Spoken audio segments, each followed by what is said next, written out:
ธุសិល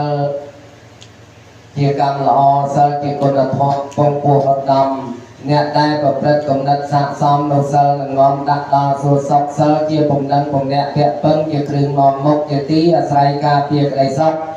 រួចផុតពីគុកនៃធ្លុកអបាយសិលល្អនេះណាទូអលង្ការស្រស់ល្អឆាប់ឆាយដែលព្រះរាជាប្រដាប់អង្គកាយគង់នៅចាញ់ឆ្ងាយមិនល្អមួយសិលសិលកំចាត់ភ័យរីករាយប្រពៃជំរះមន្ទិលក្តីក្តៅក្រហាយមកកាត់ដាច់ផ្ដិលអានិសង្សលសុខស្ងប់ក្រៃលែងជ្រះថ្លាអនុមោទនាអានិសង្សសិលមយៈអនុមោទនីតើឯណា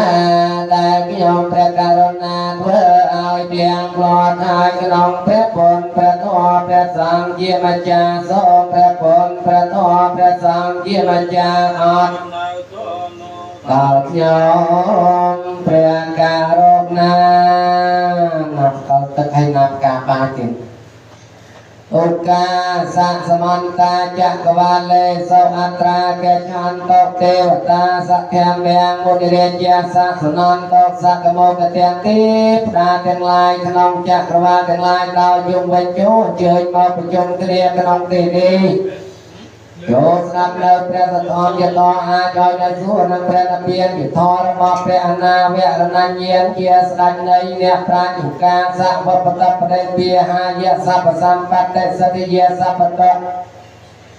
អវិនិសាយបរតាំព្រោតមាំងកលាំងទុតិយំបេវបតបដិពាហាយៈសព្វសម្បត្តិសតិយៈសព្វភយៈវិនិសាយបរតាំព្រោតមាំងកលាំងតតិយំបេ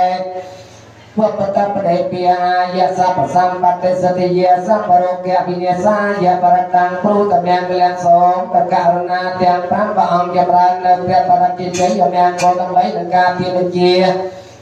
នៅវិបត្តិគ្រប់យ៉ាងដើម្បីនឹងឲ្យបានសម្រេចនៅសម្បត្តិគ្រប់យ៉ាងដើម្បីនឹងញ៉ាំទុកញ៉ាំភ័យញ៉ាំរោគទាំងឡាយឲ្យវិញ្ញាណចាត់ចាយអស់ទៅវងឧកាសៈសង្ឃាំបរតាំងរតនាករោ